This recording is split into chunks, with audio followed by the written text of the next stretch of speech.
Good evening, and thank you for joining me. My name is Robert Kirk. I'm the executive chef here at the Galleria Hotel. This is part of our training series in 2019. One of our goals in 2019 is to give back to all the staff that gave to us in 2018 with all their hard work. So what we want to create is our own YouTube channel with hundreds of recipes, all including the dishes that we have all over the hotel.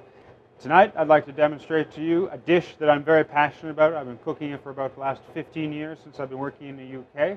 It's a striped bass with a sauce vierge, wilted spinach, and leek puree. Today for this, of course, the feature is the fresh striped sea bass. This is an excellent example of striped sea bass. It's about a 180-gram piece, fresh in this morning, butchered up by our fishmonger for tonight's demonstration. That's the key ingredient.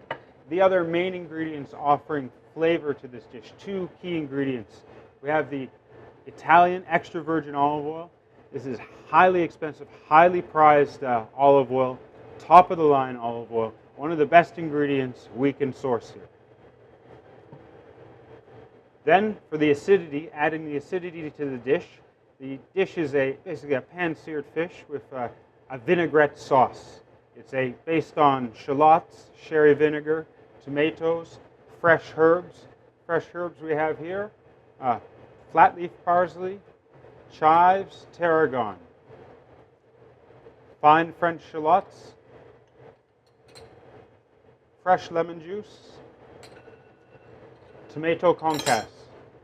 Tomato concasse, skin has been removed from these tomatoes. And just to make it a little bit different, we have some fava beans. These are European broad beans. And we're going to base this on spinach. And like I mentioned, we're going to have some leek puree just to put at the bottom of the dish. And the most important two parts of this dish that you really have to nail to make it the dish as I cooked it years ago, as I learned it in the UK, it's the cooking of the fish and the preparation of the sauce. The vegetables and everything, these can change, these can move.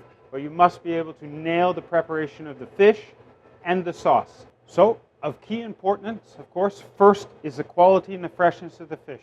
This is achieved this morning from the fish market. I picked it out myself. Now, the second most important thing for the fish is the seasoning and the timing of the seasoning. We're going to season this fish the way I like to treat almost all my seafood. Salt, white pepper, cayenne pepper, lemon juice, and a little bit of olive oil. So I'm just going to remove the herbs. The herbs are for finishing. We're going to use those at the end. The garlic is also for finishing. So just for the seasoning, we'll go a little bit of the white pepper, salt, touch of the cayenne chili. This just gives the fish a little bit of a come alive in your mouth, sort of. It's just a little special touch that just brings it up a little bit. Fresh lemon juice. Get our pan on the induction, pre-warming.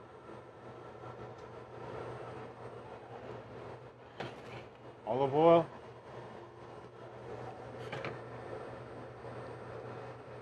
Bit of oil in our pan to start off with. For the actual cooking of the fish, I like to use peanut oil or grapeseed oil. It's got a higher smoke point. Get our oil in there, pan preheated. Just roll our fish over there.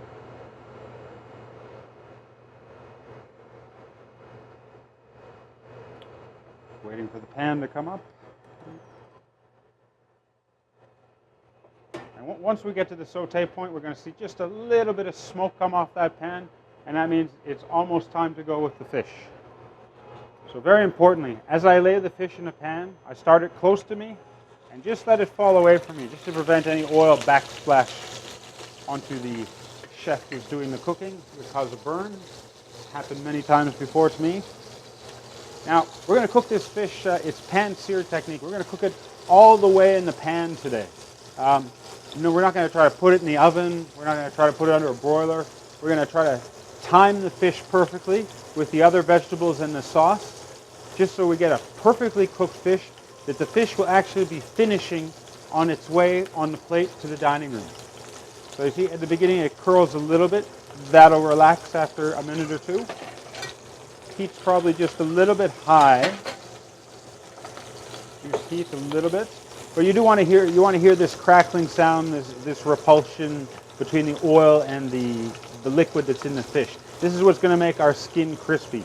The most important thing here is that we have a nicely brown, golden brown crust on the fish, but not burnt. It takes a little bit of practice to achieve that. I started a higher heat and reduced down to a slightly lower heat. But I'm always listening. I'm listening. In cooking, it's very important to be listening. Always listening to the food that you're cooking. The food is talking to you. It's saying, I'm too hot, I'm too cold, I need something, turn me over, do something. A fish like this will cook, when we pan sear fish, we're going to cook it about 70% of the way on the skin side. And we're only going to turn it over in the finishing to finish it. This is to ensure that we have a super crispy crust. The only appropriate tool for turning a fish over is a fish slice. Don't let me catch you turning it with a spoon, a fork, a pair of tongs. This is an expensive piece of fish. We only use a fish slice for turning fish because it supports the fish and it's not going to damage the flesh. We spend a lot of money on this fish and we want to present it to our guests exactly as pristinely from nature as we can without any damage during the cooking process. Now I'm just going to take a little peek. So you see the fish starting to come back down now. Just starting to crisp up around the edges. This whole process of pan searing a fish, properly done with a piece of about this thickness, probably about 6-7 minutes, I would say. 6 or 7 minutes from start to finish. And as you're getting the vegetables on the plate, you take it out of the pan and the fish is still cooking all the way, even to including the time you're getting it on the plate and it's going to the guest table. This is very important. Fish must be perfectly cooked, pristinely cooked to maintain the moisture and the texture. There's nothing worse than an overcooked piece of fish. The only thing worse than an overcooked piece of fish is an overcooked piece of fish that you've paid a lot of money for. So we're very careful. I tell all my young chefs, if it's overcooked, just get it in the bin, get rid of it. We'll start over. The table can wait another 6-7 minutes while we get another fish on to do the job perfectly.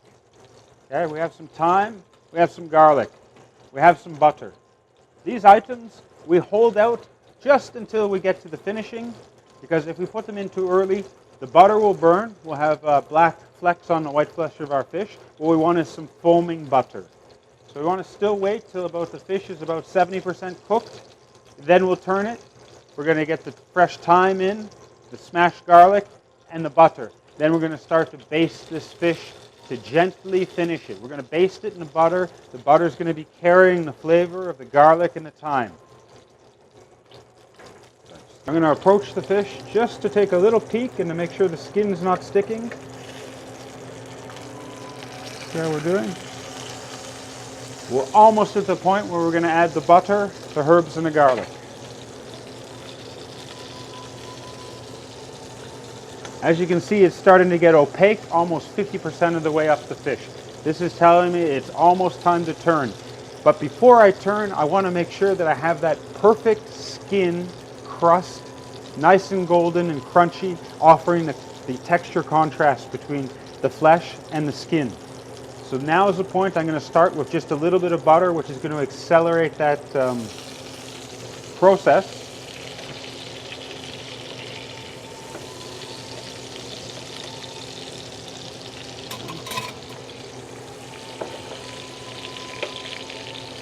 I'm going to shift the fish a little bit there. This is exactly where we want the butter to be. We want it just to be foaming nicely, ticking over nicely. Now, it does look like a lot of butter. I'm going to drain this off before I serve the fish. Okay, but this is a very, very key part of having a tasty fish. I'm just going to double check on the skin, just very gently approach the fish. And it's just going to need a little bit more to get that perfectly crispy.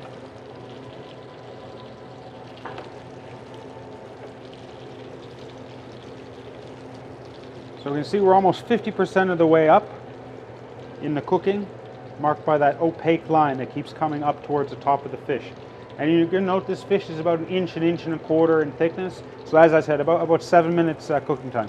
See how my butter is just bubbling and foaming. You know, I can just pull it back from the heat, and I can push it back onto the heat to control this foaming. If it gets a little bit out of control, you just add a little bit of cold butter to the pan, give it a swirl, pull it back. And again, you're listening, you're always listening to what you're cooking. You're listening to the chefs around you, and you're listening to the food. This is all very important. So we have nice foaming butter there. We're just about at the point where we're going to turn it over, and we're going to get the herbs in there. Okay? You don't want to put the herbs too early, or they're going to burn. Garlic. We just maybe, for this much fish, maybe 1 piece of garlic is going to be enough. Just break it down there a little bit, and into the pan. Now this butter is going to suck up all the good flavor from the thyme and the garlic, and it's going to start to infuse it into the fish, and the whole time I'm going to be basting it over the fish, and it's going to be taking on this fresh herb and slightly roasted garlic flavor. And this just adds an extra layer dimension to the texture and with the freshness of the fish, the freshness of the herbs. So you see my fish is totally free from the pan now. I'm using a non-stick pan. Most professional kitchens use non-stick pans. My actual preferred method is a cast iron pan, but cast iron doesn't work on induction. I learned how to cook on cast iron pans a long time ago, and I think they produce superior results. The non-stick pan is a little bit of a cheat for professional chefs. Gently, we're going to turn it over. We're going to support it the whole way so we don't have any pieces breaking off the side, any damage to the fish. We want to maintain that presentation. And again, when I lay it into the pan, it's away from me so I don't get covered in oil. Okay? Now, as you can see, just a little bit golden, no black. Okay? A lot of people attempt to do this, and they burn the edges of the fish. Okay? This is not where we want to be as professional chefs. I believe this is where we want to be. Nice and golden.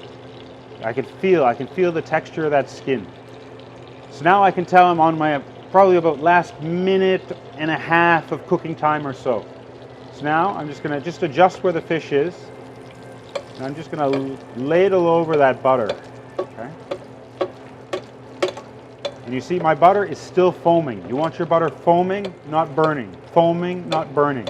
When you cook, you must have feeling. It's all about feeling when you're cooking. If you don't have the feeling, it's just not going to taste good.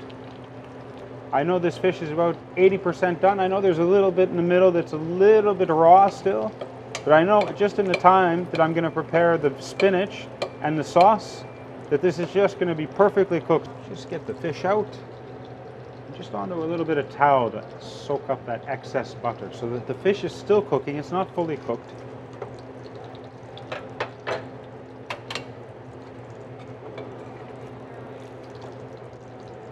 And I'll just leave the herbs on there. That's not going to hurt it. I'll take it off just before we serve. Start with a high quality olive oil. We can finish here with a high quality olive oil because we're not really going to bring this up to the saute point where we're going to destroy the flavor of what we've paid for here and the quality of this oil. So we want to get about 40-50 ml into the pan. And again, we're not going to bring it up to the smoke point for saute. We're just going to sweat these shallots gently. I'm going to control my heat here a little bit. See what kind of heat we have. Okay. Looks good.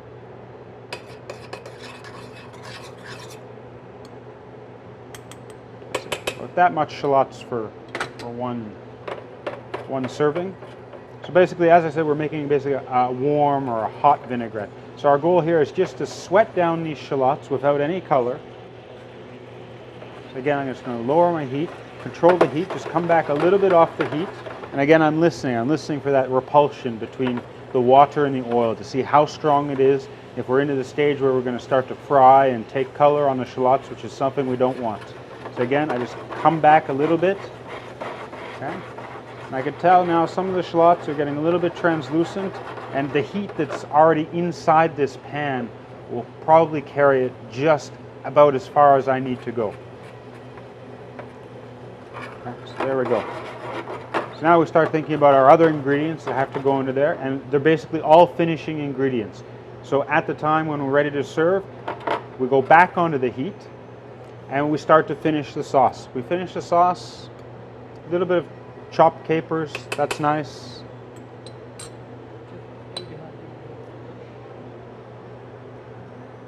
Chopped flat leaf parsley, tarragon, chives. As I mentioned, the broad beans, a little bit of vegetable, a little bit of texture. And there at it. It's just all starting to come together. Now I want to get this seasoned up. Very important, the seasoning step. Salt, white pepper for this one. And again, in cooking, everything's feeling. You're feeling how much salt is passing through your fingers into the dish. All right? And we want to keep these ingredients fresh. We don't want to cook them until they change color. Again, we're just making a vinaigrette. So at this point, we want to get our lemon juice and our sherry vinegar in there. Okay. So we go with the fresh lemon juice. And at this point, you want to come back off the heat. You want a fresh lemon juice flavor.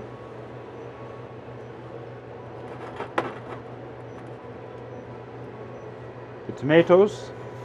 It's going to give color contrast, texture, acidity.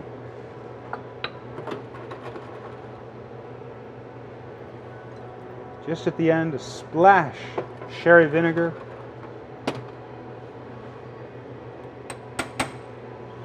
Check the seasoning. It's easily going to take more pepper, easily going to take more salt. And see, it's just kind of bubbling, ticking away there. It's not really frying. It's just a warm vinaigrette. It's very delicate. So I'd say we just about have it there from the looks, from the texture. Check, all ingredients are in. Okay. So we just have basically a warm vinaigrette. You can see the sherry vinegar and the lemon juice in the bottom. That's very important. The technique of getting this on top of the fish and getting those acidic ingredients onto the fish when you sauce up is very integral to this dish. Okay, cut. Yeah. So come back in. We're just warming up the leek puree. We're going to finish that with a little bit of butter, smooth it out. That's going to go on the bottom of the plate.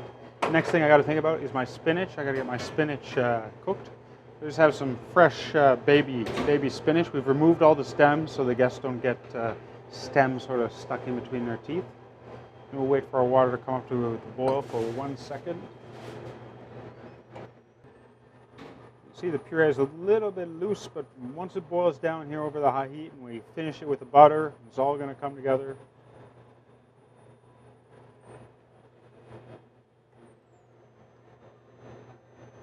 One of my favorite tools in the kitchen is heat-proof spatula, these red and white spatulas. A little bit expensive, but well worth the money.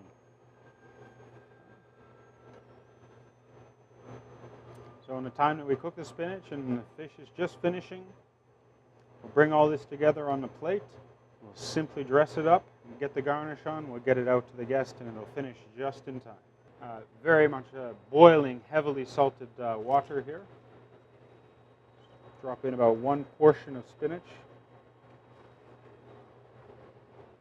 And it's just about 4, 5, 6 seconds in the boiling water.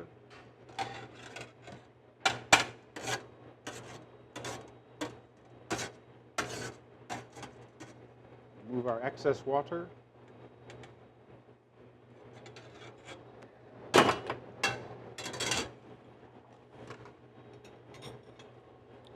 Butter, heat, seasoning, always seasoning.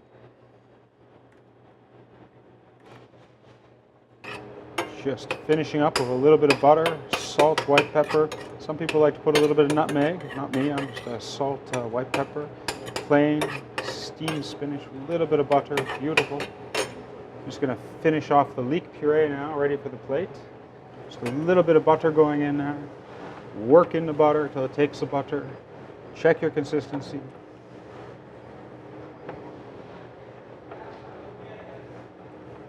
Just coming together nice, not too thick, not too thin, nice and hot.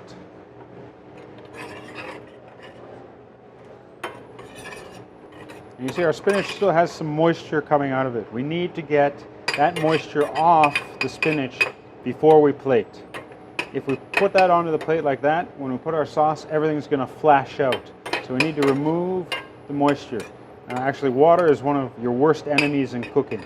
So you need to always be thinking about water, eliminating water, and concentrating flavor.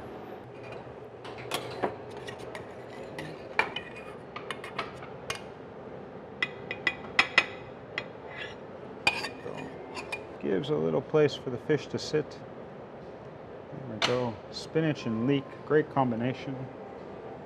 And here we are with the fish. Like I said, we just get rid of those extra herbs so the guest doesn't get that. We have a beautifully moist, crisp, tender piece of sea bass. The finishing touch, the sauce, the herbs. And get it on the way to the guest as quickly as possible.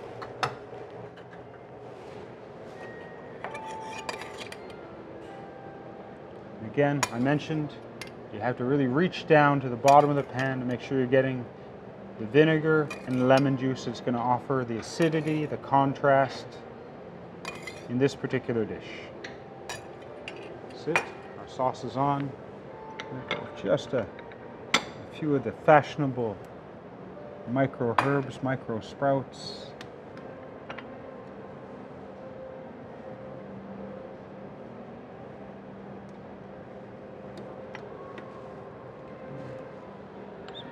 Roasted marinated cherry tomatoes here, beautiful. And it'll go to the guest just like that. Just finishing cooking as it arrives at the table. Classic dish, simple ingredients, high quality ingredients. You have texture, color, flavor,